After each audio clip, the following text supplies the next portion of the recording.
teman-teman semuanya, kembali lagi di channel ini. Kali ini admin akan menceritakan alur drama Korea berjudul Missing the Other Side Season 2. Sebelum lanjut ke ceritanya, admin akan mengulas sedikit tentang Missing the Other Side Season 1 biar nanti semakin memahami cerita di Season 2 ini. Seorang pemuda bernama Kim Wook tanpa sengaja memasuki sebuah desa tak kasat mata. Hanya dirinya dan satu lagi seorang pria yang bernama Jang Pan-sok yang bisa melihat desa tersebut. Desa yang bernama Duwon itu adalah tempat arwah orang-orang yang telah meninggal, namun jasad mereka belum ditemukan. Kim Wook dan juga Paman Jang bertekad untuk membantu mereka menemukan jasad mereka agar mereka bisa beristirahat dengan tenang. Di season 1 juga diceritakan bahwa alasan Kim Wook dan Paman Jang bisa melihat desa gaib itu karena sama-sama memiliki anggota keluarga yang hilang. Ibu Kim Wook menghilang saat ia masih kecil dan mereka akhirnya bertemu lagi di desa Duwon 30 tahun kemudian. Sementara Paman Jang masih mencari keberadaan putrinya yang bernama Jang Hyunji. Di episode terakhir diperlihatkan bahwa mereka berhasil menemukan jasad ibu Kim Wook dan juga jasad Hyunji. Tak hanya itu, mereka juga menemukan jasad semua warga desa Duwon tak terkecuali Thomas. Thomas adalah seorang kepala desa Duwon yang telah menempati desa itu ratusan tahun. Ia merupakan seorang pejuang yang ikut berperang saat Perang Korea. Dengan ditemukannya jasad mereka membuat Kim Wook maupun Paman Jang sudah tak bisa melihat desa Duwon lagi. Selain mereka, ada juga teman Kim Wook yang bernama Jong Ah yang ikut bersama mencari jasad orang-orang itu bersama seorang detektif yang bernama Shin Chun Ho. Singkat cerita tentang detektif Shin, seperti orang normal lainnya, tentu saja ia tak percaya saat Kim Wook mengatakan bahwa ia melihat arwah tunangannya. Choi Yona adalah tunangan detektif Shin yang dinyatakan hilang. Namun saat Kim Wook tahu hal-hal yang mendetail yang hanya diketahui oleh dia dan Choi Yona, membuat detektif Shin mau tak mau harus mempercayainya. Sejak saat itulah detektif Shin mempercayai bahwa Kim Wook dan Paman Jang bisa melihat arwah orang mati dan ikut membantu mereka. Begitulah sedikit penjelasan tentang season 1 dan sekarang mari kita mulai dengan season 2.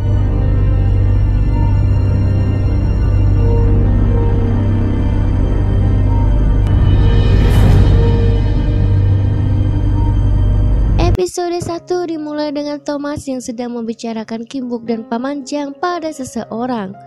Terlihat juga saat itu ia masih berada di desa Duwon. Scene berganti dengan Paman Jang dan Jong Ah yang berada di depan rumah sakit. Kondisi Paman Jang tampak tak sehat, bahkan ia juga batuk darah. Tak jauh dari sana, Kim Wook dan beberapa orang tengah berbicara tentang penjualan organ. Kim Wook bersedia menjadi perantara jual beli organ agar bisa mendapatkan uang. Namun tak berapa lama kemudian, orang-orang itu terlihat mengejar Kim Wook. Mereka mengaku telah ditipu Kim Wook dan berhasil mengambil uang mereka. Saat itulah detektif Shin muncul lalu menangkap Kim Wook atas tuduhan penipuan. Tentu saja itu semua hanyalah siasat mereka berdua agar terlepas dari orang-orang itu. 맨날 한 발짝씩 늦더니만 오늘 딱 맞. Adegan berganti dengan Kim Wook yang sudah berada di rumah sakit. Ia memberikan sejumlah uang pada seorang ibu untuk membayar biaya rumah sakit anaknya. Rupanya ibu tersebut adalah korban penipuan penjualan organ ilegal tadi. Scene berganti dengan detektif Shin yang kembali lagi ke sebuah rumah kosong. Entah sudah berapa kalinya ia mengunjungi rumah itu untuk menemukan pemiliknya yang menghilang. Namun malam itu ia mendengar sebuah suara dari dalam rumah dan memutuskan untuk masuk, tapi seseorang memukul kepalanya hingga ia pingsan. Pagi harinya Kim Wook dan Paman Jang datang ke bank untuk meminta pinjaman. Jong Ah sempat memarahi mereka karena semenjak pindah ke rumahnya, baik Kim Wook maupun Paman Jang belum membayar uang sewa. Namun mereka harus kecewa karena mereka tak memiliki jaminan untuk mendapatkan pinjaman. Mereka terlihat putus asa dan berniat untuk mencari pekerjaan tetap dan tak ingin berurusan dengan orang mati lagi. Tanpa sengaja, Kim Wook mendengar pembicaraan seorang ibu di telepon. Pembicaraan mereka sangat aneh hingga membuat Kim Wook curiga. Kim Wook yakin bahwa ibu itu sedang ditipu dan berniat untuk menjelaskannya. Tiba-tiba seorang remaja bernama Oh Il yang mengatakan bahwa penipu itu baru saja tiba lalu melarikan diri. Kim Wook yang mendengar itu segera mengejar pria itu hingga ia menangkapnya. Bahkan karena aksinya itu, ia dijuluki sebagai warga pemberani. Di kantor polisi masuk sebuah laporan tentang orang hilang dari seorang siswa yang bernama Moon Bora. Bora mengatakan bahwa ibunya telah hilang 2 hari yang lalu. Detektif Shin bersama Baek Il-do segera memulai penyelidikan. Malam harinya, Paman Jang bertanya pada Kim Wook tentang sesuatu yang aneh saat di kafe tadi. Kim Wook mengaku tak menemukan hal aneh, ia justru senang karena ia kini dianggap sebagai pahlawan. Paman Jang lalu membuka buku dan memastikan bahwa wanita korban penipuan tadi adalah ibu Yang Eun-hee. Dia dan ibu Yang Eun-hee saling mengenal karena dulu mereka sempat bersama-sama mencari putri mereka yang hilang.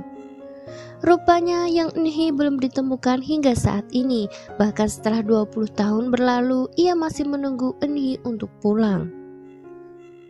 끝내 운이 소식 모르고 죽으면 어쩌나. 그게 무섭지. Kim Wook baru saja pulang dari acara penghargaan yang diadakan oleh kepolisian. Sampai di depan rumah, Il-yong telah menunggunya. Mereka sempat berbincang dan Kim Wook ingin tahu siapa Oh Il-yong dan mengapa mengikutinya. Jung-ah yang baru saja keluar dari rumah kebingungan saat Kim Wook berbicara sendirian. Ia kemudian meyakini bahwa Kim Wook kembali bisa melihat arwah lagi. Tentu saja hal itu membuat Kim Wook terkejut sekaligus shock. Ia menanyakan semua hal untuk meyakinkan bahwa Il-yong adalah arwah. Hal itu dibenarkan oleh Oh Il-yong bahwa dirinya adalah arwah. Ia mengaku tak datang dari desa Duwon dan juga tak tahu mengapa mereka bertemu. 딴 사람들은 나 못 보는데 그쪽도 나 보.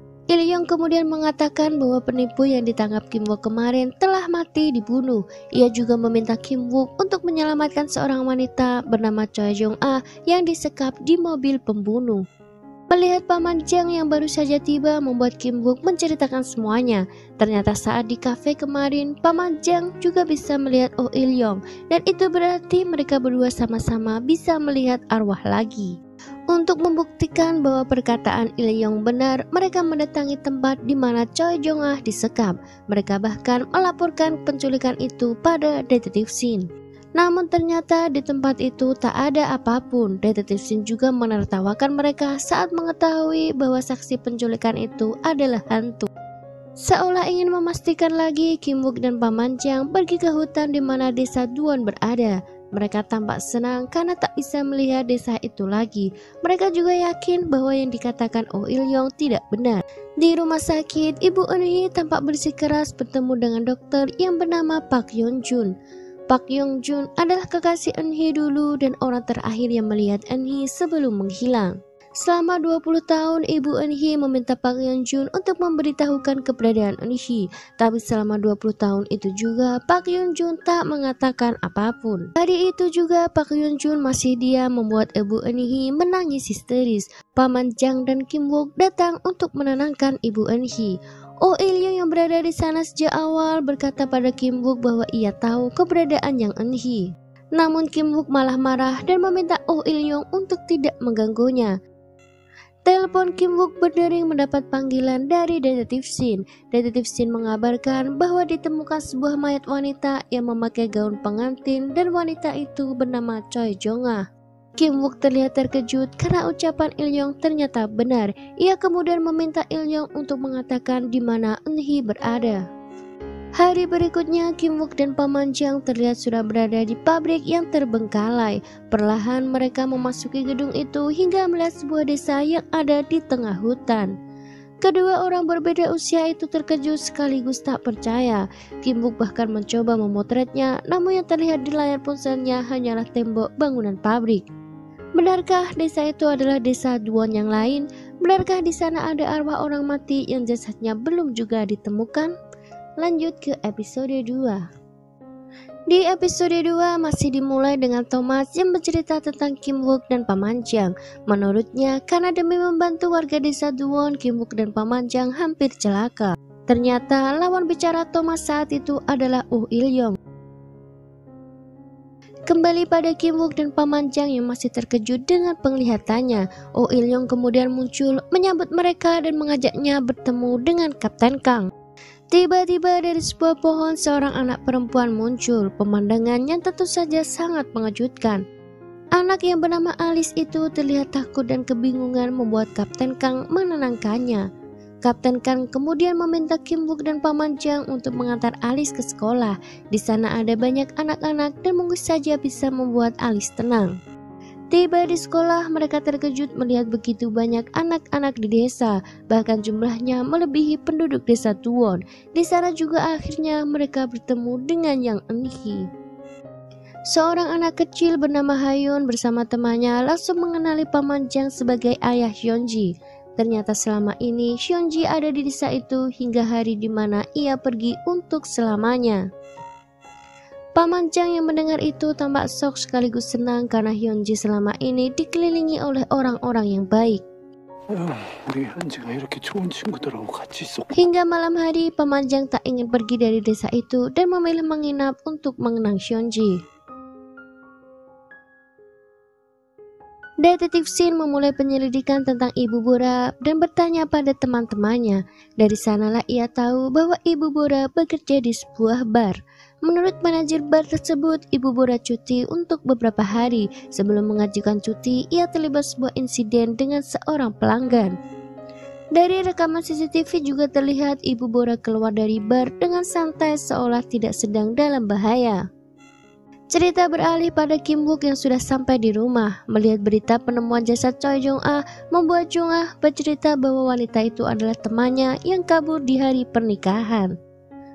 Tentu saja kabar itu berbeda seperti yang ia dengar dari Oh Il-yong, karena Oh Il-yong mengatakan bahwa Choi Jong-ah diculik. Kim Wook kemudian menceritakan tentang desa itu lagi dan juga kesaksian Oh Il-yong pada Jong-ah. Jong-ah lantas berpikir sepertinya semua itu bukan kebetulan dan ada alasannya. Pagi harinya Jong-ah bersikeras untuk mengantar Kim Wook untuk menjemput Paman Jang. Kim Wook memintanya untuk menunggu di luar pabrik meski Jong-ah ingin ikut ke desa itu. Setelah itu mereka menemui detektif Shin dan mengatakan bahwa Eun-hee ada di desa orang mati. Dalam data kepolisian, Eun-hee hanya dikatakan hilang bukan meninggal. Detektif Shin kemudian mengusulkan untuk mengatakan yang sebenarnya pada polisi. Tentu saja Kim Wook melarangnya karena dulu detektif Shin juga tak percaya saat Kim Wook mengatakan melihat arwah orang yang hilang. Paman Jang kemudian meminta detektif Shin untuk membantu menemukan jasad Eun-hee. Kim Wook kembali ke desa dan meneliti rumah yang Eun-hee untuk mencari petunjuk.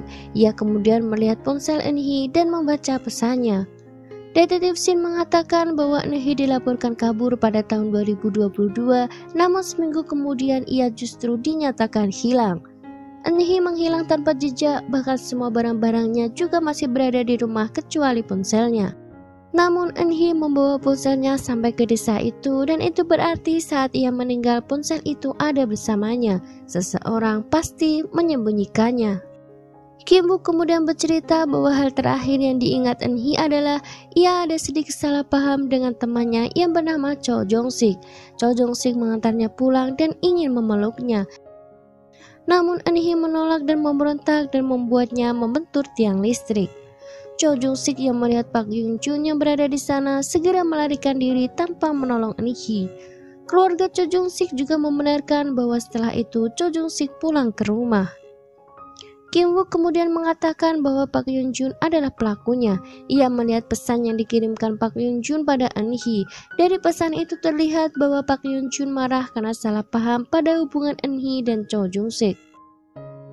Mengetahui bahwa nomor Eun-hee masih aktif membuat mereka memutuskan untuk meneror Park Hyung-jun. Mereka mengirim pesan pada Park Hyung-jun sebagai Eun-hee yang seolah-olah masih hidup. Mereka terus meneror Park Hyung-jun agar Park Hyung-jun gelisah dan bertindak lalu mengunjungi di mana ia menyembunyikan jasad Eun-hee. Mereka mengikuti Park Hyung-jun diam-diam hingga mereka tahu bahwa Park Hyung-jun mengubur sesuatu di tanah tempat makam keluarganya. Kim Wook mendatangi rumah ibu Park Hyung-jun dan mengatakan bahwa tempat pemakaman itu akan difungsi alihkan sebagai jalanan. Mereka juga membuat sebuah web yang berisi tentang proyek jalan itu agar Park Hyung-jun percaya. Park Hyung-jun yang ketakutan jika jasad Eun-hee ditemukan segera menggali tanah di samping makam keluarganya. Di sana ia menemukan ponsel Eun-hee yang telah ia kubur selama ini. Di saat yang bersamaan, detektif Shin dan timnya berada di sana dan langsung menangkap Park Yeon Jun. Di sisi lain, Eun Hee yang tengah beristirahat di rumahnya perlahan-lahan mulai memudar dan menghilang. Ia pergi dengan senyuman. Kasus hilangnya Eun Hee 20 tahun yang lalu akhirnya terpecahkan dan Eun Hee bisa pergi dengan tenang karena jasadnya telah ditemukan.